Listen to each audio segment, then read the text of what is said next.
La Charente-Maritime et la Gironde, placées hier en phase de préalerte pollution suite à l'annonce de l'arrivée d'une nappe d'hydrocarbures probablement entre dimanche et lundi sur les côtes de Nouvelle-Aquitaine après le naufrage du Grande America. Pour prévenir la pollution des côtes, des boudins anti-pollution seront disposés au large afin de contenir la nappe d'hydrocarbures échappée du Grande America. Mais en Charente-Maritime comme en Gironde, le sentiment d'inquiétude domine. Les jeunes mobilisés pour le climat aujourd'hui, ils se sont rassemblés dans de nombreuses villes de France, dont Bordeaux, Bayonne ou encore Mont-de-Marsan. Ils répondaient à un appel mondial pour protester contre le réchauffement climatique, mais aussi l'inaction des gouvernements pour l'environnement. Après cette journée d'action de la jeunesse, plusieurs organisations ont appelé à se rendre demain à la marche du siècle. Des rassemblements auront lieu dans la plupart des villes de France, à l'image des marches pour le climat.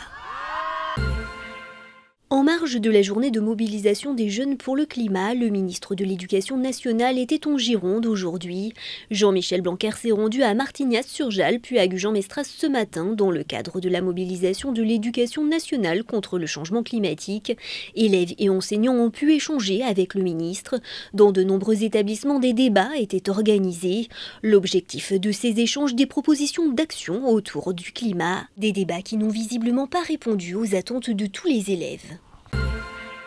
Christophe Castaner à Saint-Astier, en Dordogne, aujourd'hui, le ministre de l'Intérieur s'est rendu au Centre national d'entraînement des forces de gendarmerie à l'occasion du 50e anniversaire.